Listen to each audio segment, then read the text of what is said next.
Before Marilyn Monroe painted the town blonde, before Madonna made it a statement of rebellion, there was Jean Harlow. In the bleak monochrome world of the Great Depression, she was a supernova of platinum and promise, the original blonde bombshell. A title that sounds powerful, explosive, and she was. But explosions by their very nature are beautiful, devastating, and incredibly brief. Hollywood loves a myth, and the myth of Jean Harlow is one of its enduring masterpieces, the wisecracking silk-clad siren with a devil-may-care attitude. But the real story wasn't about the bombshell, it was about the girl inside her, Harleen Carpenter from Kansas City, a girl who spent her life trying to escape one prison only to find herself locked in the gilded cage of fame. This is the story of that meteoric fame, a girl who became the world's biggest sex symbol at 19, only to have every aspect of her life controlled by an iron-fisted studio. It's a tale of private heartbreak hidden behind a dazzling public smile, a life plagued by a domineering mother and tragic marriages. We'll uncover how the relentless pressure of being a fantasy took a devastating toll on her health, culminating in a sudden death at just 26 that shook the world. This is the story of a woman who embodied the beauty Hollywood worshipped, and how that very worship played a part in destroying her. She wasn't born Jean Harlow, she was born Harleen Carpenter on March 3, 1911 in Kansas City, Missouri. Her father, Montclair Carpenter, was a successful dentist, a man from a solid, middle-class background. Her mother, Jean Poe Carpenter, was another story entirely. Known to everyone as Mama Jean, she was the beautiful, restless daughter of a wealthy real estate broker. She had married Montclair, not for love, but for stability, and she quickly grew bored of the quiet, predictable life of a dentist's wife. Mama Jean harbored a fierce, burning ambition, a frustrated desire for a life of glamour and excitement that she felt had been denied to her. When her only child, Harleen, was born, that ambition found a new vessel. Harleen wasn't just her daughter, she was her project, her second chance. From the very beginning, the bond between them was unusually, almost unnervingly intense. Harleen called her mother Mother Jean, or simply Mama Jean, rarely just Mother, a sign of the strange, friend-like, yet deeply controlling dynamic they shared. The Carpenter household was not a happy one. Montclair and Mama Jean fought constantly, their arguments a toxic backdrop to Harleen's childhood. When Harleen was just 11, her mother finally did what she'd always threatened to do. She filed for divorce and, with Harleen in tow, moved to Hollywood to chase her own long-deferred dream of becoming an actress. But Hollywood in 1922 was a brutal place for a 30-something woman with no experience. Mama Jean's dreams quickly soured into failure. Dejected but not defeated, she was eventually forced to retreat, moving back to Kansas City when her own father threatened to disinherit her if she didn't provide Harleen with a stable upbringing. The California dream was over for now, but the seed had been planted. Mama Jean had seen the glittering prize up close, and she was more determined than ever that her daughter would one day seize it. Harleen was sent to the exclusive Ferry Hall School for Girls in Lake Forest, Illinois. It was a world away from the turmoil of her home life, a place of privilege and refinement. But she was an outsider. While other girls talked of debutante balls and society weddings, Harleen carried the weight of her mother's relentless ambition. She was a pretty girl, yes, but there was a sadness in her eyes, a quiet reservation that set her apart. It was during these formative years that she contracted scarlet fever, a severe illness that may have had devastating long-term consequences. In the 1920s, without modern antibiotics, scarlet fever could be incredibly damaging, sometimes leading to rheumatic fever or, more insidiously, to kidney damage that might not manifest for years. It's a small, often overlooked detail in her biography, a ticking time bomb hidden deep within her seemingly perfect physique. Then at just 16, Harleen did something that shocked everyone. She eloped. The boy was Charles Chuck McGrew, the 20-year-old heir to a sizable fortune. Was it a passionate whirlwind romance, or was it a desperate act of rebellion? For a girl whose every move had been choreographed by her mother, marrying Chuck was perhaps the first major decision she had ever made for herself. It was an escape route. The young couple moved to Los Angeles, settling into a comfortable home funded by Chuck's inheritance. Harlan Carpenter McGrew was now a young, wealthy wife living a life of leisure away from her mother's control. The idea of being an actress couldn't have been further from her mind. But Mama Jean wasn't far behind. She soon followed her daughter to California, moving in with the newlyweds, her presence a constant, suffocating reminder of the life Harlan was supposed to be living.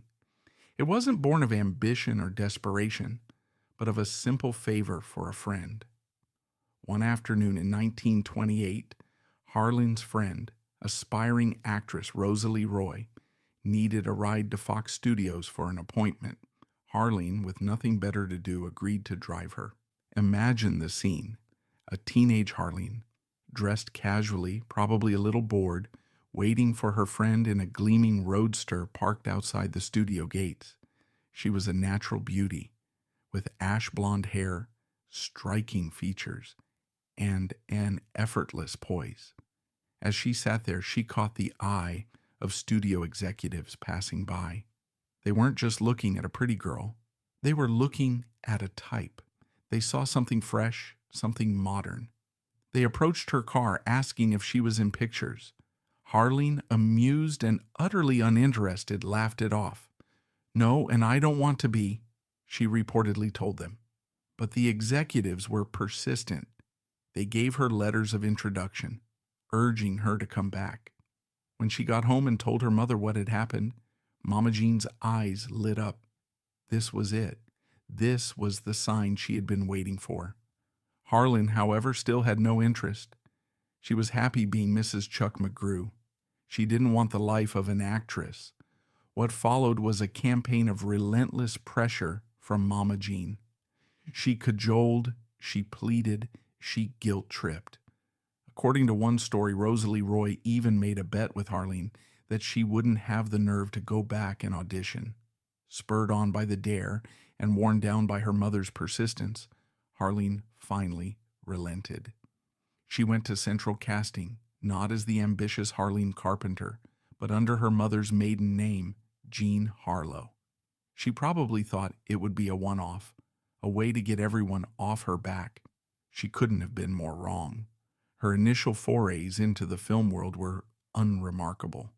She was just another face in the crowd, an extra in films like Moran of the Marines and Honor Bound. It was grueling, anonymous work, but even in these fleeting appearances, something about her registered on camera. In 1929, she landed a small, uncredited role in the Laurel and Hardy comedy short, Double Whoopee. It's a famous scene now. She plays a chic hotel guest whose dress gets caught in a taxi door, leaving her standing in her slip.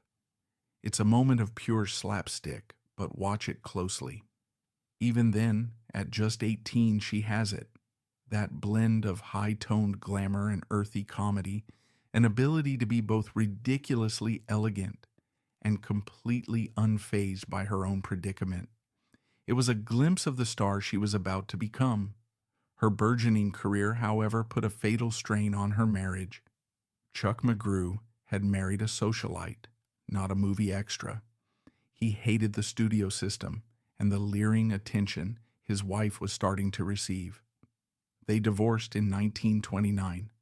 Harleen, now truly on her own and with her mother and new stepfather, Marino Bello, financially dependent on her, had no choice but to take her acting career seriously.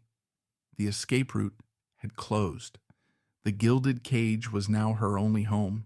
Every star has a moment, that perfect convergence of role, time, and talent that catapults them from obscurity to superstardom. For Jean Harlow, that moment was a film called Hell's Angels, and the man who orchestrated it was one of Hollywood's most eccentric and obsessive figures, Howard Hughes. Hughes, the impossibly wealthy and ambitious aviator and filmmaker, had been working on Hell's Angels for years. It was his obsession, a sprawling, epic tribute to the pilots of World War I. He had spent a staggering $4 million, an absolutely astronomical sum at the time, filming breathtaking aerial combat scenes. But just as he was about to release it as a silent film, The Jazz Singer premiered, and the world went crazy for talkies. Hughes knew his silent epic was now a dinosaur. In a move that stunned the industry, he decided to scrap much of what he'd done and reshoot the film with sound. There was just one problem. His lead actress, a beautiful Norwegian star named Greta Nissen, had a thick accent that was completely unintelligible on the new sound equipment. She had to be replaced, and fast. The search was on for a new female lead. The role was Helen, a seductive, amoral woman who toys with the affections of two pilot brothers.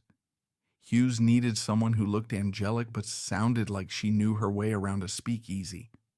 Hundreds of actresses auditioned. Accounts vary, but it was likely her agent, Arthur Landau, or actor Ben Lyon, who suggested Hughes look at the test footage of a young actress from the Laurel and Hardy shorts, Jean Harlow. Hughes was intrigued. He saw in her the exact combination of innocent looks and worldly allure he wanted. Harlow was called in for a screen test. She was nervous, inexperienced, and surrounded by industry veterans. But when she stepped in front of the camera, a transformation occurred.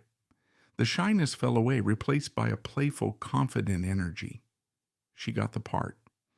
At just 19 years old, Jean Harlow was now the female lead in the most expensive movie ever made. The pressure was immense.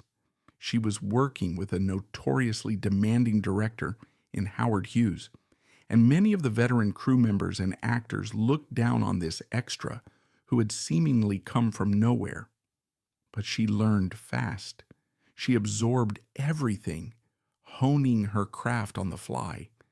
And then came the line that would define her, that would be quoted in magazines and whispered in cinemas across the country. In the scene, her character Helen is being kissed passionately by one of the pilots.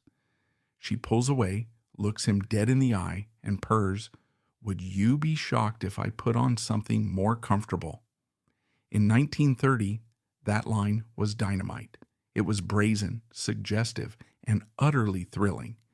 It wasn't just a piece of dialogue, it was a statement of intent. This was a new kind of woman on screen, one who was in charge of her own sexuality. When Hell's Angels premiered in a lavish spectacle at Grauman's Chinese Theater, it was a sensation. The aerial scenes were stunning, but what everyone was talking about was the girl with the platinum blonde hair and the voice that dripped with husky insinuation. Overnight, Jean Harlow went from being a nobody to the most talked-about woman in America. Howard Hughes had orchestrated her launch with military precision. He had his publicists plaster the term "the platinum blonde" on billboards across the country. Women rushed to their hairdressers demanding to go Harlow blonde, even though the harsh peroxide and ammonia mixture required was often painful and damaging. A new icon had been created. She was no longer Harleen Carpenter, the girl from Kansas City. She was Jean Harlow, the blonde bombshell, Hollywood's new goddess of desire. She had arrived. But as she stood on the dizzying pinnacle of newfound fame, she couldn't have known that the forces that had lifted her so high would also be the ones to ensure she could never, ever come down. Fame struck Jean Harlow like a bolt of lightning, rebranding a Kansas City girl into a national obsession overnight. The blonde bombshell was born, her image plastered across a nation desperate for a new kind of goddess. But in the corridors of power in Hollywood, the flash of her celebrity was met with a cynical question. Was she a true star or just a beautiful, fleeting novelty? The man who had discovered her, Howard Hughes, was about to make a business decision that would answer that question, selling his platinum-haired asset to the one studio that could either polish her into a legend or crush her under the weight of its immense expectations.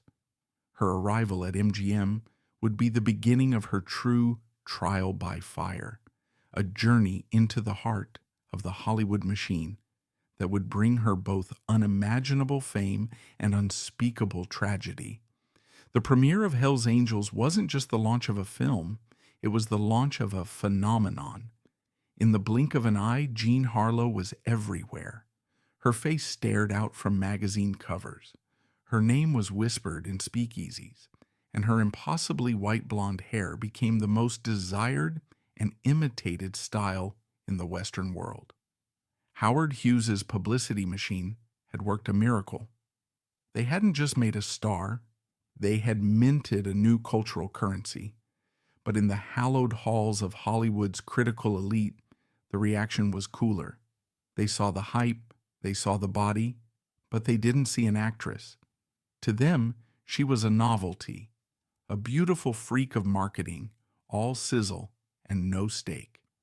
The reviews were often condescending, dismissing her as appallingly bad, a mere visual spectacle with a flat voice.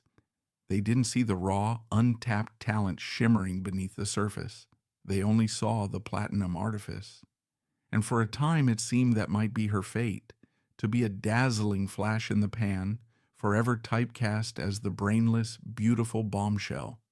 She made a string of films under her contract with Hughes, often loaned out to other studios.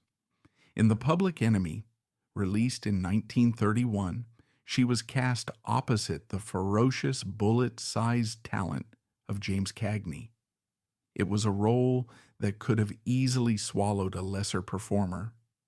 Yet Harlow held her own. As the glamorous Gwen Allen, she matched Cagney's aggressive energy with a cool, knowing confidence.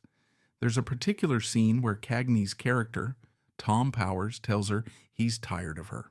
"I wish you was a wishing well," he snarls, "so's I could tie a bucket to you and sink you." Harlow doesn't flinch. She just gives him a look, a mixture of amusement and disdain, and walks away. In that moment, she wasn't just a pretty face. She was a personality. She was crafting the persona that would become her trademark, the tough, wisecracking dame who had seen it all and wasn't impressed by much. But Howard Hughes was a restless genius. His passions were planes and power, not the day-to-day management of a movie star's career. Seeing an opportunity, the undisputed king of Hollywood, Metro-Goldwyn-Mayer, made him an offer.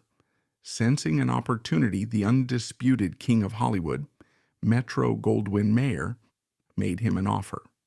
Hughes first loaned Harlow to MGM for a film, and soon after her contract was officially transferred to the studio. To Hughes, it was a tidy profit. To Harlow, it was a life-changing transfer from the unpredictable whims of a billionaire to the all-encompassing, meticulously managed world of the biggest dream factory on earth.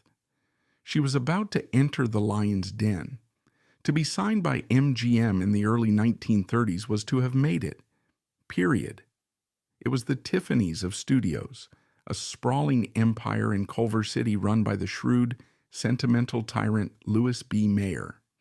Mayer saw himself as a father figure to his stars, but he was a father who demanded absolute loyalty and controlled every aspect of his children's lives. The studio's creative heart was the legendary Irving Thalberg, the boy wonder, a frail genius with an uncanny instinct for what would make a hit. MGM's slogan was, "More stars than there are in heaven." And it wasn't an exaggeration. Its roster included Greta Garbo, Joan Crawford, Clark Gable, Norma Shearer. This was the pinnacle. But upon her arrival, MGM's executives had a problem. What exactly were they to do with Jean Harlow? Her image was risque, vulgar even by their polished standards. She was the embodiment of pre-code sexuality, while MGM specialized in sophisticated aspirational glamour. They saw her as a commercial asset, certainly, but also as a slightly cheap one that needed some serious polishing before she could be displayed alongside their other crown jewels. Irving Thalberg, however, saw what others missed. He looked past the Bombshell facade and saw a gifted natural comedian with a unique vulnerability. He believed that with the right roles and the right guidance, she could be transformed from a sex symbol into a true star. And so, the great MGM makeover machine whirred into action. First, the look. Her makeup was softened. The harsh, vampish look of her early films was replaced with a more subtle, luminous glamour. Her wardrobe was overhauled by the legendary designer Adrian, who draped her in the shimmering bias-cut silk and satin gowns that would become her signature. They sent her to elocution lessons to refine her Midwestern accent. They were sanding down the rough edges, trying to mold her into the MGM ideal. And then there was the hair. Her platinum blonde hair was her trademark, non-negotiable. But maintaining that otherworldly shade was a weekly ordeal, a ritual of chemical warfare that took place in a private bungalow on the studio lot. The formula was a closely guarded secret, a potent and painful cocktail of Clorox bleach, ammonia, Lux soap flakes, and peroxide. Every Sunday, a studio hairdresser would painstakingly apply this caustic mixture to her scalp. The process was agonizing. Friends and staff recalled how Harlow would often cry from the pain of the chemical burns on her scalp. It gave her debilitating headaches. Her natural ash blonde hair, already fine, became brittle and fragile. It was, in the most literal sense, the price of fame, paid out in weekly installments of physical torment.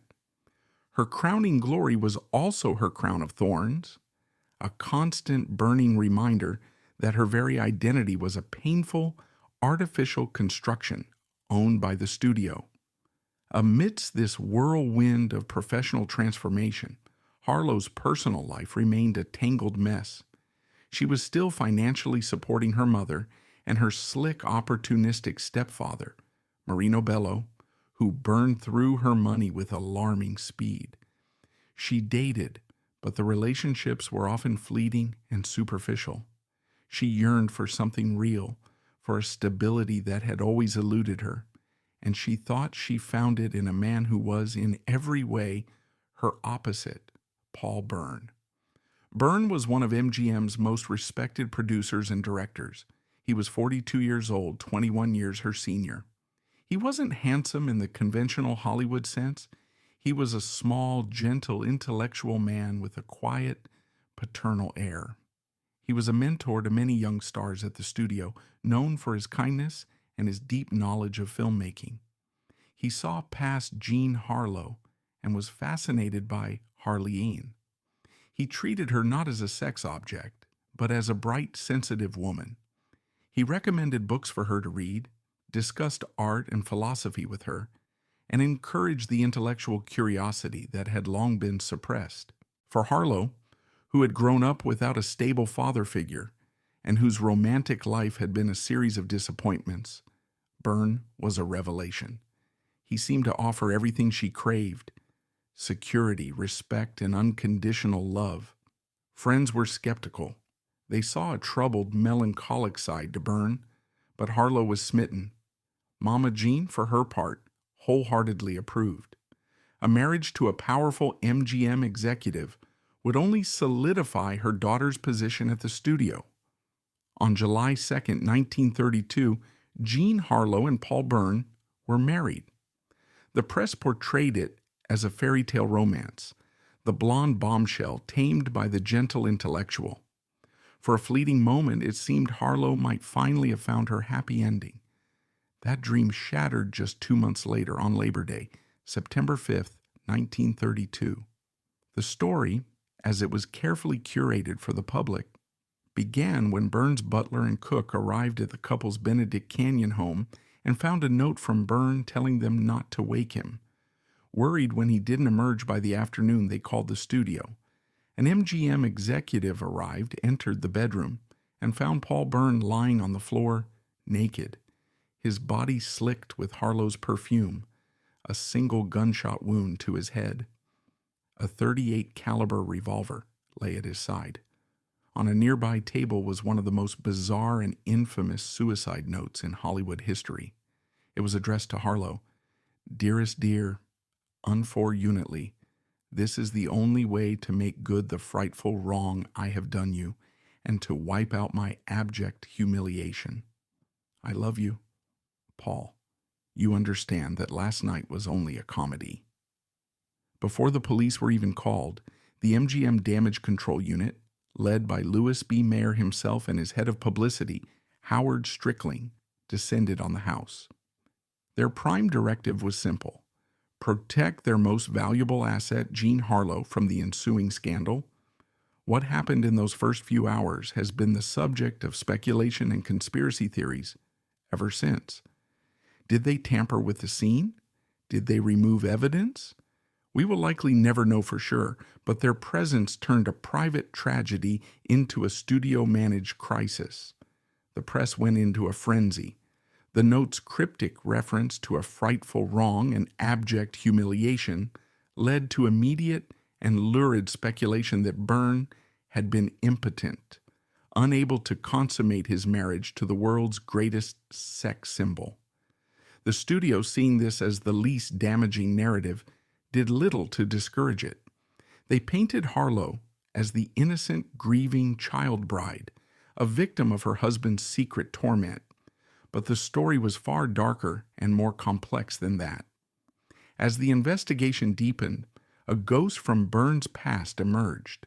A woman named Dorothy Millette, who had been Byrne's common-law wife for years in New York. Byrne had continued to support her financially, but had kept her existence a secret from everyone in Hollywood, including Harlow. It turned out that Millette had traveled to San Francisco shortly before Byrne's death. Had she come to Los Angeles? Had she confronted him on that fateful night? Then came the final shocking twist. The day after Byrne's body was found, Dorothy Millette's belongings were discovered on the deck of a ferry boat that traveled the Sacramento River Delta. A few days later, her body was pulled from the water. She had jumped overboard. The questions were terrifying. Did Millette confront Byrne, leading to a struggle in which he was accidentally shot? A scene then staged to look like suicide? Did he kill her and then himself? Or did the weight of his double life simply become too much to bear, leading him to take his own life and her to do the same in her despair? The official verdict was suicide, but the whispers of murder and a massive studio cover-up would follow Jean Harlow for the rest of her life. She was just 21 years old, a widow at the heart of a scandal that had shocked the nation, her private grief and confusion horrifically displayed for public consumption. A scandal of this magnitude would have destroyed most careers.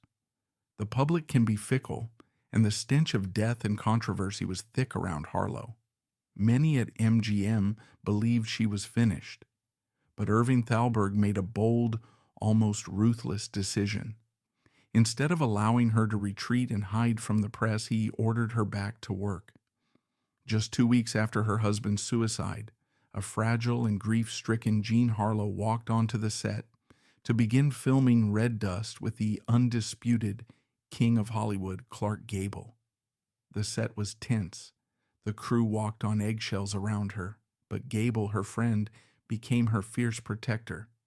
He shielded her from prying questions, used his boisterous charm to make her laugh, and treated her with a gentle respect that was a balm to her wounded spirit.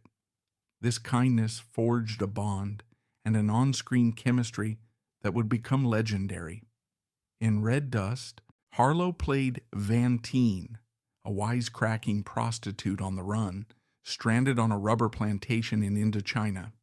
The character was in many ways a perfect reflection of Harlow's own public image, a tough, cynical exterior protecting a soft, vulnerable heart. All the pain, all the public humiliation she had just endured, she channeled it into her performance. When Van Teen cried, you felt it was Jean Harlow crying. When she fired off a sarcastic comeback, you heard the defiance of a woman who had been through hell and refused to be broken by it. The chemistry between her and Gable was lightning in a bottle. They were perfectly matched. His rugged masculinity, a perfect foil for her sassy, earthy sensuality. The scene where she takes a bath in a rain barrel while he looks on, trading insults and flirtations, is one of the most iconic moments of the pre-code era. It's funny, it's sexy, and it feels utterly real. When Red Dust was released, the public's response was overwhelming. They didn't see a woman tainted by scandal. They saw a survivor. They saw a fighter. They flocked to the cinema in droves, making the film a colossal hit. The tragedy had done something perverse and unexpected. It had deepened her appeal, made her more human, more relatable. The Paul Byrne scandal, which should have ended her career, had instead cemented her stardom. She emerged from the ashes of her personal tragedy not just as Jean Harlow, the blonde bombshell, but as Jean Harlow, the actress. She had proven her resilience, her talent, and her incredible box office power. She was no longer just one of MGM's stars. She was now arguably their biggest and most profitable female asset. She had won, but it was a victory that had come at a terrible cost, binding her ever more tightly to the studio machine that had both orchestrated her salvation and now owned her body and soul. The golden cage was now locked and there was no way out. Having walked through the inferno of public scandal and private tragedy, Jean Harlow emerged not weakened, but forged into something stronger and more potent. The raw talent that simmered beneath the bombshell image had been proven, and the public's love for her, deepened by sympathy, was now unshakable. MGM, having masterfully saved her career, now intended to capitalize on its most valuable investment. The next few years would see her move beyond mere survival. She would come to reign, defining the very essence of 1930s glamour, wit, and comedy. She was no longer just a star fighting for her place. She was the undisputed queen of the Dream Factory, and her golden age was about to begin. Out of the fire of the Paul Byrne scandal, a new Jean Harlow was forged. The public, having witnessed her tragic vulnerability, now embraced her with a fierce protective loyalty. The studio, having seen her box office resilience, now viewed her not as a risky novelty, but as pure gold. The condescending critics who had once dismissed her were forced to eat their words. Jean Harlow had survived. More than that, she had conquered. She was no longer just the blonde bombshell. She was the undisputed queen of MGM, and by extension, the queen of Hollywood. The years from 1933 to 1936 were her golden age. She was a hit-making machine, a whirlwind of platinum and wit who could effortlessly pivot from sophisticated comedy to gritty drama. She had found her voice both literally and figuratively, and that voice was money in the bank for the studio. She had a unique, almost magical connection with the audience of the Great Depression. While other stars played aristocrats and heiresses in worlds of unattainable fantasy, Harlow, even when draped in Adrian's silks and satins, felt real. She was the working-class girl who'd made it big but never forgot where she came from. She had street smarts, a killer sense of humor, and a heart of gold. Women didn't just want to look like her. They felt they knew her. Men didn't just desire her, they adored her. Her first major test as MGM's new leading lady was in the 1933 masterpiece, Dinner at 8. It was a true ensemble piece, a stunning constellation of the studio's brightest stars. The legendary John and Lionel Barrymore, the beloved Marie Dressler, the formidable Wallace Beery. Harlow was cast as Kitty Packard, the brassy, social-climbing, unashamedly adulterous wife of a brutish millionaire. On paper, it was a supporting role. On screen, it was a hijacking. In a film packed with acting royalty, it was Harlow who shone the brightest. She turned Kitty into a comic tour de force, a sublime monster of bad manners and blissful ignorance. There is a scene, now legendary, where she sits in the boudoir of the aging stage actress, played by Marie Dressler. Dressed in a ridiculously fluffy marabou-trimmed peignoir, Harlow complains about her health, then drops a line that perfectly encapsulates her character's comic vacuity.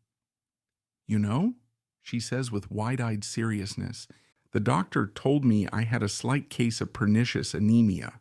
She pauses, then adds with a triumphant flourish, "And I said, 'Pernicious? I don't know what it means, but I'm against it.'"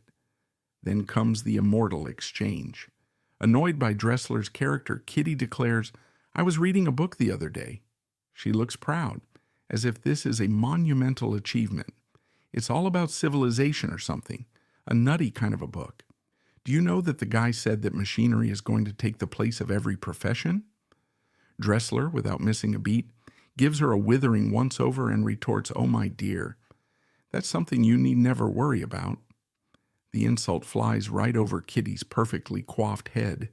It was a masterclass in comedic timing, and she didn't just hold her own against the great Marie Dressler. She stole the scene right out from under her. Dinner at 8 proved to the world that Jean Harlow wasn't just a body. She was a brilliant, intuitive comedian. That same year, she starred in a film that was so close to her own life, it felt less like a movie and more like a public confession, Bombshell. In it, she played Lola Burns, Hollywood's biggest blonde movie star, a woman suffocated by a controlling studio, a hounding press, and a parasitic family consisting of a bumbling father and a gambling layabout brother who are bleeding her dry. Sound familiar? The parallels to her own life with Mama Jean and her stepfather Marino Bello were so blatant they were practically screaming from the screen. The film is a frantic, hilarious satire of the Hollywood machine. Lola Burns is desperate to escape, to be seen as a serious person, even trying to adopt a baby to cultivate a more wholesome image, only to have her plans foiled by her studio's publicity department. You can feel Harlow's real-life frustration pouring through the character. When Lola screams, "I'm sick of it all. I want to be a woman. I want to live. I want to love. I want to have a baby." You're not just watching Lola Burns. You're hearing the desperate cry of Harleen Carpenter, trapped inside the celebrity persona. Bombshell was a brilliant piece of meta-cinema, a cathartic and hilarious expose of the absurdity of her own existence. It was her life, played for laughs, but the pain behind the comedy was achingly real. While her professional life was soaring to new heights, her personal life remained a turbulent sea. The trauma of Paul Byrne's death lingered, a dark shadow she could never fully escape. Seeking stability, seeking something safe, she rushed into a third marriage in 1933 with a man she trusted, MGM cinematographer Harold "Hal" Rosen. Rosen was a friend. He was a kind, steady, and respected professional who had worked with her on several films, including Red Dust. Their marriage wasn't a grand passion. It was, by all accounts, a union built on mutual affection and a shared understanding of the crazy world they inhabited. He was her safe harbor in a storm, but safety, it turned out, wasn't enough. The marriage lacked the spark of true romance, and the constant pressures of her career, coupled with the ever-present meddling influence of Mama Jean, proved too much. They quietly divorced after less than 2 years, remaining friends. another one of Harlow's attempts to build a normal life ending in failure. And then she met him, the man who would be, by all accounts, the great love of her life, William Powell. Powell was everything she had been looking for. A huge star in his own right, famous for playing the suave, debonair detective Nick Charles in the Thin Man series. He was witty, intelligent, and sophisticated. He was 16 years her senior and possessed a maturity and self-assurance that she found deeply attractive. Crucially, he was not intimidated by her. He wasn't interested in the blonde bombshell. He was captivated by the sharp, funny, and surprisingly well-read woman he discovered beneath the public image. Their relationship was a meeting of equals. He made her laugh, a deep, genuine laugh that friends said they hadn't heard in years. He treated her with a tenderness and respect that was worlds away from the fawning of fans or the controlling interest of the studio. With Powell, she could finally let her guard down. She could be Harleen. He, in turn, was smitten. He found her complete lack of artifice intoxicating. They became Hollywood's most beloved couple, seen everywhere together, their genuine affection for one another obvious to all. He gave her a 2-year anniversary present of a 150-carat star sapphire ring, a token of his deep commitment. They were, for all intents and purposes, engaged. So why didn't they marry? Powell was hesitant. He had been through a messy divorce himself from actress Carole Lombard and was notoriously cautious about marriage. Perhaps the violent public tragedy of Harlow's marriage to Paul Byrne also gave him pause. Whatever the reason, he held back from making it official, a hesitation that would become one of the great what-ifs of Hollywood history. Despite this, their relationship was a source of profound happiness and stability for Harlow. For the first time since she was a little girl, she felt truly safe, truly loved for who she was. It was a period of personal contentment that had always seemed impossibly out of reach. On the surface, Jean Harlow had it all: a string of hit movies, the adoration of millions, and a loving relationship with William Powell. She was at the absolute zenith of her career, earning an astonishing $4,000 a week. But beneath the glittering facade, the foundation was starting to crumble. The relentless pace of the MGM assembly line, which churned out multiple pictures a year, was taking a severe and cumulative toll. There were no long vacations, no sabbaticals to recharge. As soon as one film wrapped, the next one began. The warning signs were there, but they were dismissed or ignored. She was perpetually tired, a deep, bone-wearying exhaustion that no amount of sleep seemed to cure. Studio doctors simply called it fatigue and gave her vitamin shots to keep her going. While filming China Seas in 1935, she suffered a severe case of sunburn that seemed to trigger a longer illness. Her skin, a barometer of her internal health, developed a grayish ashen pallor that had to be masked with heavy makeup. Her weight fluctuated dramatically. Then, in the winter of 1935, came a more serious blow. Following a wisdom tooth extraction, she developed a severe infection. It spiraled into septicemia, or blood poisoning, a life-threatening condition in the pre-penicillin era. She was critically ill for weeks. Her body eventually fought off the infection, but the battle left her deeply weakened. An illness of that magnitude puts enormous strain on the entire system, particularly the kidneys, which are responsible for filtering toxins from the blood. It's highly likely that this bout of sepsis inflicted significant irreversible damage on kidneys that may have already been compromised by her childhood scarlet fever. The psychological strain was just as immense. Despite her massive earnings, she was constantly broke. Her mother and stepfather continued to live lavishly at her expense. Marino Bello, in particular, was a financial black hole, investing her money in a series of disastrous schemes. Mama Jean developed a serious gambling problem, losing thousands of dollars a night. Harlow felt a suffocating sense of responsibility for them, unable or unwilling to cut them off. The pressure to keep working, to keep earning, to keep funding their extravagant lifestyles was relentless. She was weary. The bright, vivacious spark that had defined her was beginning to dim. Close friends saw it. William Powell saw it. He urged her to slow down, to take a break, but the MGM machine and her own family's demands made that impossible.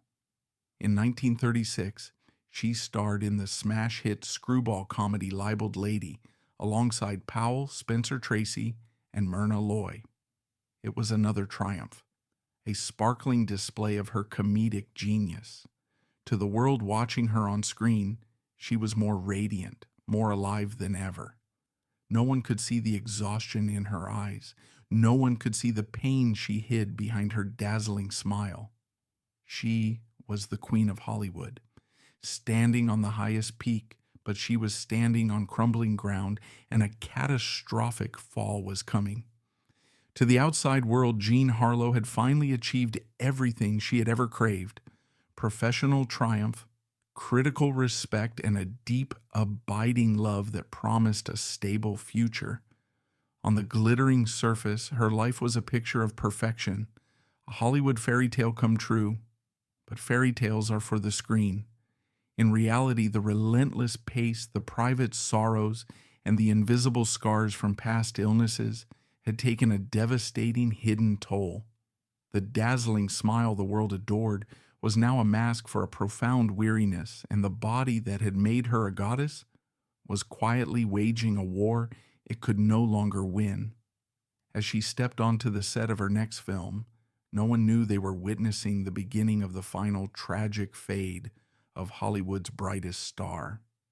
The year 1937 dawned with Jean Harlow at the very apex of her profession. She was a cultural institution, a guaranteed box office draw, and one half of Hollywood's most adored couple. On the silver screen, her light had never shone brighter. But in reality, that light was flickering, about to be extinguished. The years of relentless work, of personal trauma, and of hidden illness had finally converged, and the body that the world worshipped was beginning to betray her. The final act of her life was about to begin, and it would be a tragedy far more profound than any she had ever portrayed on screen. Her final film was to be Saratoga, another pairing with her great friend and co-star Clark Gable. From the first day on set, it was clear to everyone that something was terribly wrong. The vibrant, wisecracking Harlow they all knew was gone, replaced by a woman who seemed to be moving through a fog of profound exhaustion. Her skin had a strange grayish tinge that even the masterful MGM makeup artists struggled to conceal. She was perpetually cold, often wrapping herself in a heavy coat despite the heat of the studio lights.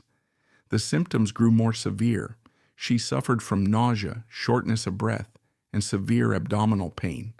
Her body began to retain water, leaving her looking bloated and puffy. Clark Gable grew increasingly alarmed. He would later recall, "You could see her failing. Every day you could see her failing."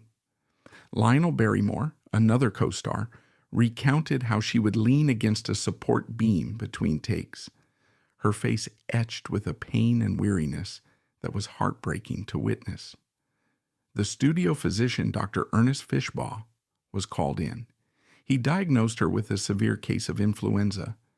Others suspected a gallbladder inflammation, but no one conducted the thorough medical examination that might have revealed the terrifying truth.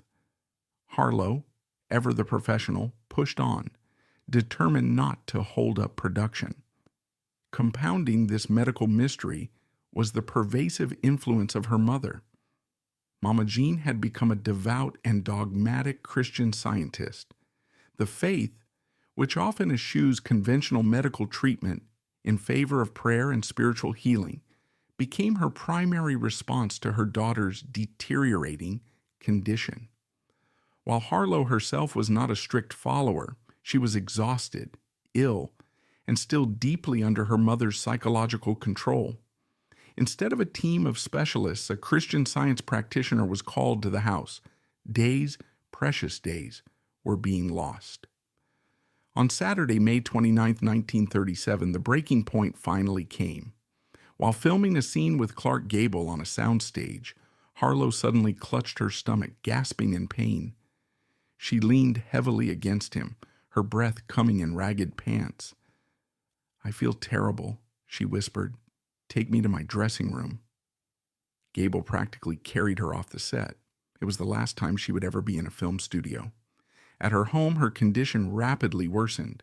She was weak, listless, and often delirious.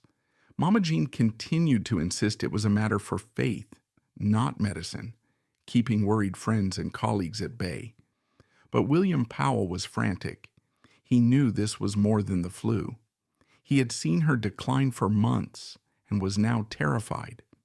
Bypassing a protesting Mama Jean, he finally called in his own doctor, who in turn brought in specialists. When they examined her, they were horrified by what they found. The diagnosis was swift and utterly hopeless: end-stage renal failure.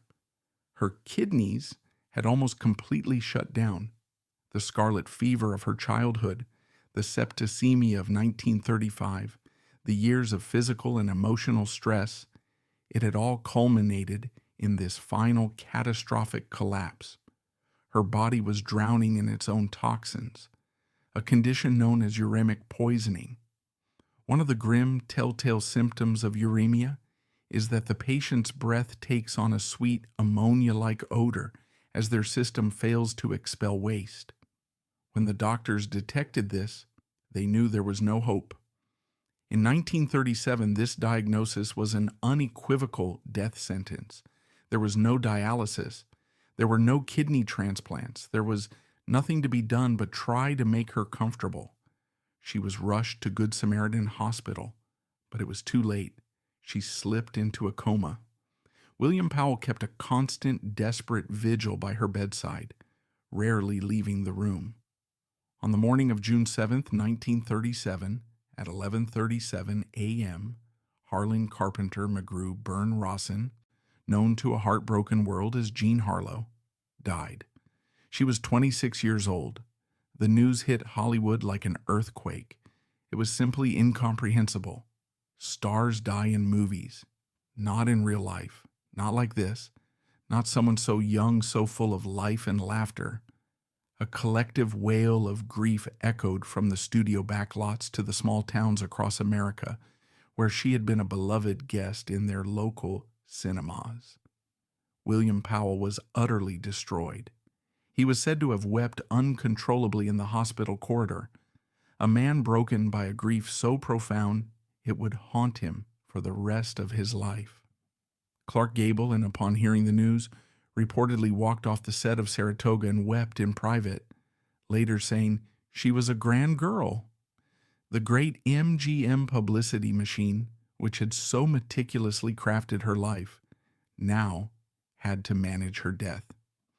Louis B. Mayer, in a characteristic display of public sentimentality and private pragmatism, arranged a lavish funeral. It was held in a small chapel in Forest Lawn Memorial Park, but the event was anything but small. Thousands of fans lined the streets, a silent, weeping mass. The chapel itself was overflowing with gardenias, Harlow's favorite flower, a final gift from a grief-stricken William Powell. In her hands, she held a single white gardenia and a note he had written to her: "Good night, my dearest darling." In the wake of her death, the questions and rumors began to swirl. How could this have happened? The public, struggling to comprehend the loss, searched for a simple, tragic explanation. They found one in her most famous feature: her hair. The story took hold that the harsh chemicals, the peroxide, the ammonia, the bleach, had seeped into her system over the years and poisoned her kidneys. Medically, this is highly unlikely, but the theory persists to this day because it offers a kind of poetic, terrible justice. It creates a powerful, irresistible myth that Jean Harlow was killed by the very thing that made her famous, the ultimate cautionary tale of the price of beauty. A more substantive and troubling debate centers on the role of her mother and Christian Science in delaying her diagnosis. Was her death preventable? It's a heartbreaking question. Given the limitations of 1930s medicine, her chronic kidney disease would have been fatal eventually. However, medical experts agree that had she been properly diagnosed weeks or even days earlier, her life could have been prolonged and her final days made far less painful. The delay, heavily influenced by Mama Jean, almost certainly turned a medical crisis into an inescapable tragedy. MGM, after a brief pause, made the decision to complete Saratoga. The financial stakes were too high. They used a body double, Mary Dees, filmed from behind or with her face obscured, and even had another actress, Paula Winslow, dub a few lines of dialogue. When the film was released, morbid curiosity turned it into a blockbuster. It was the highest-grossing film of her career, a ghostly final triumph. Audiences flocked to see her, to say goodbye, weeping in the dark as her vibrant, luminous image flickered on screen for the last time. But Jean Harlow's legacy is so much more than her tragic end. She fundamentally changed what a female star could be. She was the prototype for a new kind of American goddess, sexy but funny, glamorous but tough, an intoxicating mix of worldly cynicism and childlike vulnerability. She created the archetype of the blonde bombshell, a template that would be followed most famously by the woman who idolized her as a child, Marilyn Monroe. The parallels are uncanny. The manufactured hair color, the spectacular comedic gifts, the struggle to be taken seriously as an actress, and the devastatingly early death under a cloud of unanswered questions. She was a pioneer. In the sexually liberated pre-code era, her characters were unashamed of their desires. And in her acting, she brought a natural, almost modern realism to the screen that was a stark contrast to the theatricality of many of her contemporaries. She was the original screwball comedian, the tough-talking dame with a heart of gold, a figure who felt both aspirational and deeply relatable. In the end, the story of Jean Harlow is a story of profound and painful contradictions. She projected an image of joyous, untamable freedom, yet lived a life that was controlled at every turn by her mother, by her studio, by the demands of her own fame. She brought laughter and escapism to millions during one of the darkest decades in American history, yet found so little peace or happiness for herself. She was a woman who earned a fortune, yet was denied the simple autonomy of managing her own life. Her beauty was not a curse, but the industry that monetized that beauty, that demanded she maintain an artificial ideal at the cost of her own physical comfort, and that worked her relentlessly until her body finally gave out, certainly played its part in her demise. She wasn't killed by her fame, but she was a casualty of the machine that created it. Perhaps the greatest tragedy is that the world fell in love with Jean Harlow, but so few people were ever allowed to truly know Harleen Carpenter. She was the girl from Kansas City who dreamed not of stardom, but of a quiet, normal life with a husband and children. It was a simple dream that for her would remain forever out of reach. She remains frozen in time at 26, forever young, forever beautiful, forever the blonde bombshell. A dazzling platinum star who burned twice as bright and for half as long, leaving behind a legacy that continues to shimmer, a poignant reminder of the fragile human heart that beat inside Hollywood's first and perhaps greatest goddess of desire.